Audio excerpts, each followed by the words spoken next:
কেমন আছো তোমরা সবাই? আশা করি সকলে খুব ভালো আছো। দেশ ও রাজ্যের যা পরিস্থিতি, সেখানে খুব একটা ভালো থাকা আমাদের কারোরই হয়ে উঠছে না। তবুও আমাদের ভালো থাকতে হবে।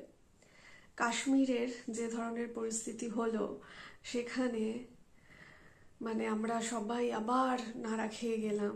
শুধু কাশ্মীর না, রাজ্যের ক্ষেত্রেও সেই একই কথা। নিজের দেশে নিজের রাজ্যেই আমরা সেফ ফিল করছি না।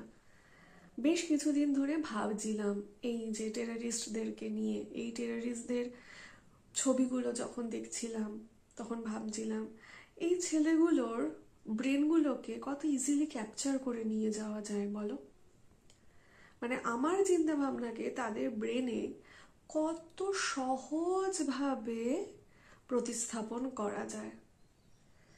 এখানে যে অ্যাটাকটা হলো, কোথাও গিয়ে আমার মনে হচ্ছে যে এটা সাইকোলজিক্যাল একটা অ্যাটাক। টেরারিস্ট অ্যাটাক তো বটেই, আতঙ্কবাদ ছড়িয়ে দেওয়ার অ্যাটাক তো বটে, কিন্তু এটা আতঙ্কবাদের হাত ধরে মনস্তত্ত্বের একটা আক্রমণও ছিল বটে। দেখো, কাশ্মীরে এই মুহূর্তে বহু মানুষজন যাচ্ছেন ঘুরতে। এটাকে আমি একদিকে ভালোও বলবো, আবার একদিকে খারাপও বলবো। এটাতে আমার একটা মিক্সড ফিলিংস আসছে। আমি কিভাবে এটাকে ব্যক্ত করব আমি জানি না। ভালো কেন আমি বলছি, কারণ কাশ্মীর বেঁচে আছেই পর্যটকদের ওপর নির্ভর করে। আর খারাপ কেন বলছি, ভয় হচ্ছে যদি আবার কোনো অ্যাটাক হয়ে যায়, সেই একটা ভয় মনের ভেতরে আসছে। দেখো, যেটা সবসময় মনে হচ্ছে যে কাশ্মীরে যদি পর্যটক না যায়, তো কাশ্মীরের বহু মানুষ দারিদ্রতার শিকার হবে, অর্থনৈতিক দারিদ্রতার শিকার হবেন তারা। সেই শিকারটাকে আবার কাজে লাগাবে একদল গোষ্ঠী, আতঙ্কবাদের গোষ্ঠী। তারা এটাকে কাজে লাগাবে। তারা কিভাবে কাজে লাগাবে? তোমার বাড়িতে যদি এখন ভাত ডাল না থাকে, ওষুধপত্র না থাকে, চোখের সামনে যদি দেখতে পাও যে বৃদ্ধ মা বাবা দিন দিন দিলে দিলে অসুস্থ হয়ে মৃত্যুর দিকে চলে যাচ্ছে, আমার সন্তানেরা খেতে পাচ্ছে না, অনেক বেশি দুর্বল হয়ে পড়বো। কিন্তু আমরা দুর্বল হয়ে যাই। আর এই দুর্বলতাকে কাজে লাগানো ভীষণ সহজ ব্যাপার। এই দুর্বলতাকে কাজে লাগিয়েই আরো অনেক বেশি আতঙ্কবাদের জন্ম দেওয়া সম্ভব হয়। পর্যটক যাবে না, স্বাভাবিকভাবে অর্থনৈতিক দারিদ্রতা আসবে, স্বাভাবিকভাবে দুর্বল থেকে দুর্বলতার পর্যায়ে আরো পৌঁছবে তারা। তখন একদল আতঙ্কবাদী আবার হাত বাড়াবে, আবার ভালোবাসা দেবে।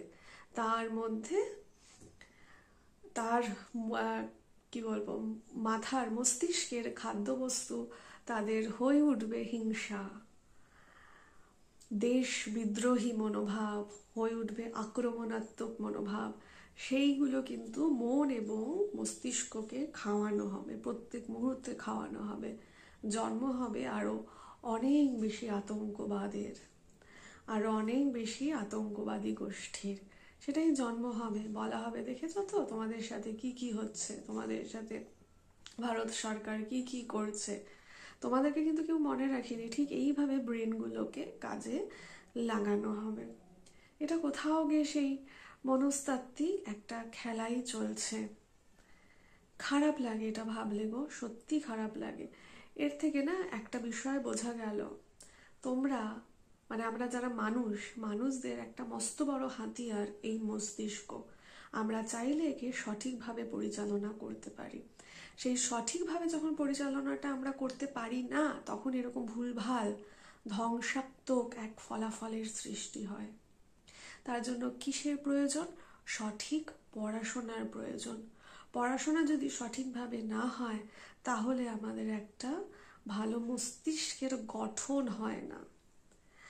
একটা ডেভেলপিং মস্তিষ্ক সঠিক খাদ্য পায় না, তার ভালো মতো ডেভেলপ হয় না, ভুলভাল মস্তিষ্কটার ডেভেলপমেন্ট হয়।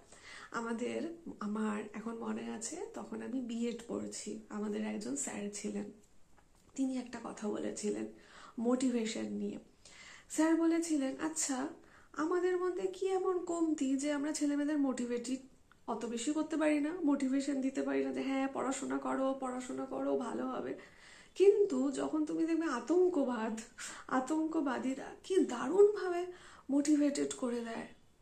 হ্যাঁ, এটা কিন্তু একটা খুব সুন্দর কথা বলেছিলেন, যে 1-2 মাসের মধ্যে ছেলেমেয়েগুলোকে এত দারুণভাবে মোটিভেটেড করে দেয়, তারা নিজেদেরকে শেষ করে দিতেও মানে পিছু পা হয় না, তারা মৃত্যু ভয় পায় না। তার পেছনেও কিছু কারণ আছে দেখতে গেলে। বহু মানে যারা এই ধরনের কাজগুলো করছে তাদের মধ্যে বহু ছেলে মেয়ে আছে যারা ভীষণ কোয়ালিফাইড থাকে, মানছি। আবার বহু সংখ্যক ছেলে মেয়ে আছে, মানে সেটার পরিমাণটা কম, যারা পরিমাণটা বেশি, যারা খুব বেশি মাত্রায় এই ধরনের অ্যাটাকগুলো সামনাসামনি অ্যাটাক করে। তাদের মধ্যে সুশিক্ষার পরিমাণটা কম। আর পরিচালনা যারা করে তারা তো ভীষণ ব্রেনি হয়, ভীষণ মাস্টার মাইন্ড, তারা ভীষণ ভালো ভালো জায়গা থেকে পড়াশোনা করা, ভীষণ পরিমাণে এই তোমার যন্ত্র, যে বন্দুক, গোলাগুলি, এই আগ্নেয়াস্ত্র যেগুলোকে বলা হয়, সেই সমস্ত যে ভীষণ তারা পণ্ডিত, সত্যিকারেরই পণ্ডিত। আর তাদের কথা শুনেই যারা এই স্বল্প শিক্ষিত সেই ছেলেমেয়েগুলো তাদের মোটিভেটেড করে নিতে পারে তারা খুব সহজে, কারণ শিক্ষাটা তাদের প্রপার হয়নি। তাদের খাদ্যবস্তু, মস্তিষ্ককে যে ধরনের খাদ্যবস্তু খাওয়ানো উচিত ছিল সেটা খাওয়াতে পারেনি। এগুলো তো একটা কারণ। আর সব থেকে বড় কারণ হচ্ছে গরিব বাচ্চাদেরকে ট্যাকেল করে এই জিনিসগুলো করা কিন্তু খুব ইজি।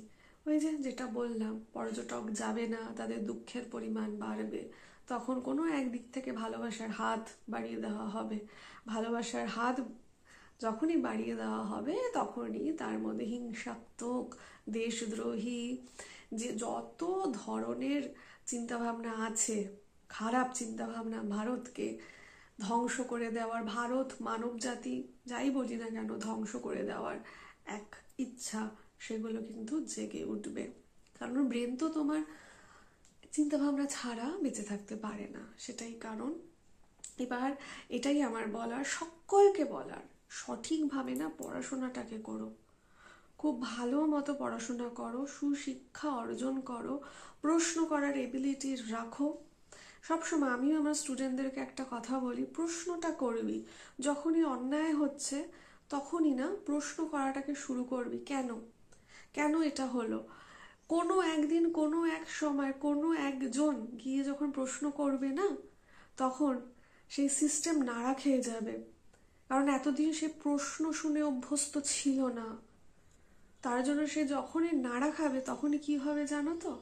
তখনই এক একটা আর্জিকর কাণ্ড হবে, তখনই মৃত্যু হবে, তখনই ধ্বংস হবে। কারণ এতদিন আমরা চলছে চলুক, আমরা তো খেতে পড়তে পারছি, হয়ে যাবে প্রশ্নটা যেহেতু করছি না, যে এখানে কেন এই 2 নম্বরিটা চলছে, আমাকে বোঝান কেন চলছে, আমি কেন পরীক্ষায় কম নাম্বার পেলাম, কি কারণে পেলাম, আমাকে বোঝান, আমি তো যথেষ্ট ভালো পরীক্ষা দিয়েছি তারপরেও কেন। এই প্রশ্নগুলো যখন করছি না আমরা, সেই সময় ভাববে যে এরা তো মূক ও বধির, এরা তো এই প্রশ্নগুলো করতেই শেখেনি, করতেই জানে না, তারা বহাল তবিয়তে থাকবে যারা এই কাজগুলো করেছে। কিন্তু পরবর্তীকালে কোনো একজন যখন এই প্রশ্ন করবে তখন তাকে ভীষণভাবে সাফারার হতে হবে। তার জন্য সবসময় বলি, সঠিক পড়াশোনা করো, সঠিকভাবে ব্রেনকে বোঝাও, কিউরিয়াস মাইন্ডকে ডেভেলপ করো, প্রশ্ন করো। এইভাবে এগিয়ে যেতে হবে আমাদের, মানব জাতিকে এইভাবে এগিয়ে নিয়ে কিন্তু চলতে হবে। এটাই আমার আজকে বলার ছিল। সকলে খুব ভালো থেকো। আমি আসছি কিছুদিন পরে কিছু বই নিয়ে, আমার কিছু বই পড়া হয়েছে, সেই বইগুলো নিয়ে বলবো। কেমন লাগলো অতি অবশ্যই বলো। সকলে খুব ভালো থেকো। আসি, নমস্কার।